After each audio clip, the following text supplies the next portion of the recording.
And we know that all things work together for good to them that love God, to them who are the called according to his purpose. That's Romans chapter 8, verse 28. Everything works together.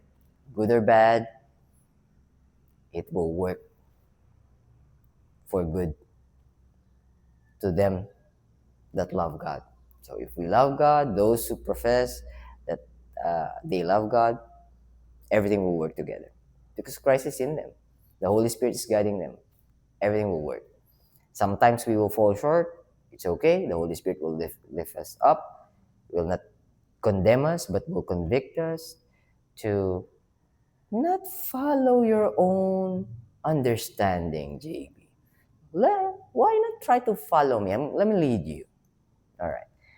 We're going to do our Bible reading. Let me rephrase that. Bababasa po tayo. Bababasa po tayo ulit. Ako pala. Tapos, samahan niyo ako. Mateo chapter 21 na tayo. First part. Verse 1 to 11. So, 1 minute and 11 seconds. So, let me just do it right now. Mateo Kapitulo 21, versikulo 1 hanggang 11. Yeah, 11. Kasi ang Tagalog yata is 11. Oh, yeah. Tama. So, 11. Matthew chapter 21, verse 1 to 11. Title is, ang pagpasok ni Jesus sa Jerusalem bilang hari. But, I think, that title is for these verses alone, from 1 to 11. Tapos, parallel verses, Mark chapter 11, verse 1 to 11. So, not perfect same wording, and that makes it true kasi hindi coerced, pero parallel. Mark chapter 11, verse 1 to 11, Luke chapter 9, verse 28 to 40, John chapter 12, verse 12 to 19. But let me just do this now because we've reached 20 minutes on my KJV Bible reading. I want to make this one less than 10 minutes. All right. Verse 1. Malapit na si Jesus sa Jerusalem because it's letter J. Pagdating nila sa nayon ng Bethphage na nasa bundok ng mga olibo, the Mount of Olives, pinauna ni Jesus ang dalawa sa kanyang alagad, verse 2, at sinabi, pumunta kayo sa susunod na nayon.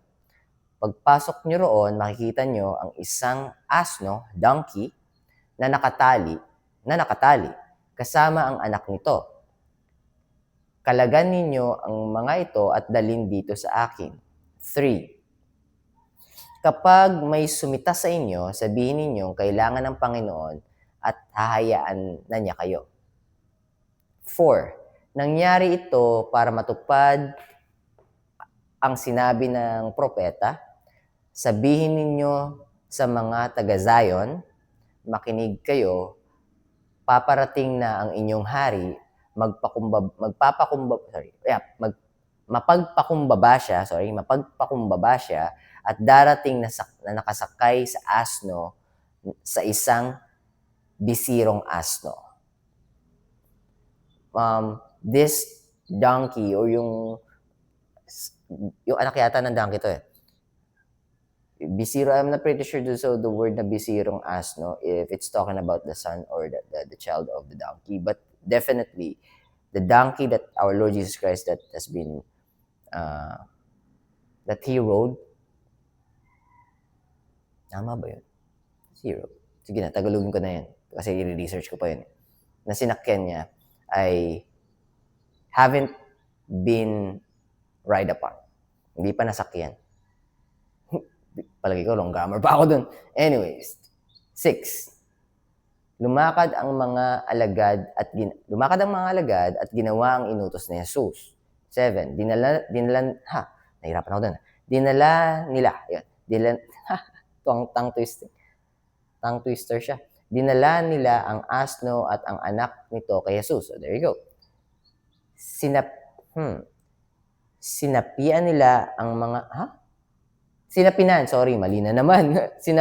nila ang mga ito ng kanilang mga balabal. Nagtaka pa ako, no? Ako naman yung mali. Sinapinan nila ang mga ito ng kanilang mga balabal at sumakay si Jesus. 8. Maraming tao ang naglatag ng kanilang mga balabal sa daan.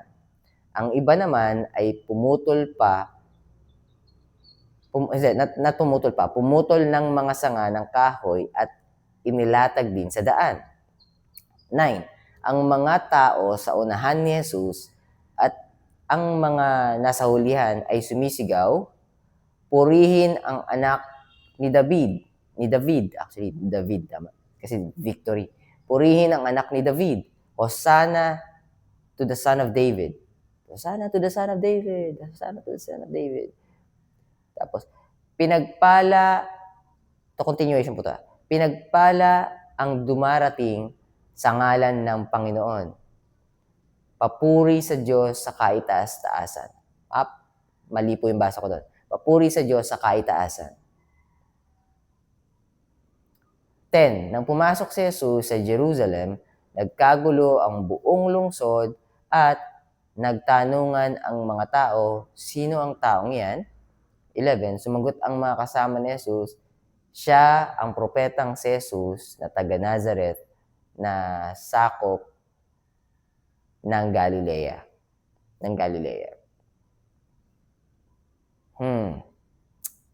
Hindi ako sure doon sa translation. Check ko yung KJV. At least sa verse 11. And the multitude said, verse 10 muna. And when he was come into Jerusalem, all the city was moved, so they were amazed, saying, who is this? Verse 11, and the multitude said, this is Jesus the prophet of Nazareth of Galilee. Oh, okay. But the multitude said, not the multitude. Ibig sabihin, yung mga tao na nakakakilala sa kanya. But sabi dito sa ASD, ang sabi, sumagot ang mga kasama ni Jesus. Tama naman pala. Mga kasama. Yung mga tao, ibig sabihin, yung mga naniniwala sa kanya or yung mga sumusunod sa kanya. Sumagot ang mga kasama ni Jesus, siya ang propetang si Jesus na taga Nazareth na sakop ng Galilea. Alright, okay. That's our Bible reading for today, but let me just share a little bit of what I've got from these verses. So, una, humility. And pangalawa, fulfilling a prophecy. Prophecy ba tama? Yeah, prophecy. By the way, yung pwedeng maging argument against the scripture na yung prophecy niyan, kaya niya na-fulfill yan, or Tagalog naman pinulfill yan, is because he knows about it. He have read the Old Testament. Yes, that's a good argument. And we cannot deny that. But the thing is, there's a lot of prophecy inside the Old Testament that has been fulfilled by our Lord Jesus Christ that is really hard to do for a human being. Meaning, no human being with evil intention and malice would do those prophecy even though if they know it. Only an entity or a person who has a genuine and sincere compassion for someone else, willing to give his own self to someone else. At marami pang iba. Maraming mga prophecy ng mga prophets na hindi, kahit na alam mong gawin, napakahirap para sa isang taong gawin. Because, meaning, this is a selfless act. This one, medyo easy to do. Kumbaga, actually, yung sasabihin mo doon sa mga kasama mo na, punta kayo doon, mayroon kayong makikitang asno, medyo pa yun, ibig sabihin, you've seen the future. Pero medyo hindi siya ganun ka-heavy na dalhin, but it's a fulfillment of, not dalhin, gawin, but it's a fulfillment. Oh my, pahabain ko na to. So, tingin ko, guess yun yung sinasabi ko. Alright, That's our Bible reading for today. Hindi, sige na, pinipilit ko na to. Hindi siya natural pagka pinilit. Ayan, 10 minutes na. Pero yun nga. Gusto ko sanang tapusin ng 10 minutes pero hindi. Sabi ni Holy Spirit, naglilink ka sa sarili mong understanding, JV. So, yun nga. Humility and then fulfilling a prophecy from the prophets. Yeah. I think gets nyo naman.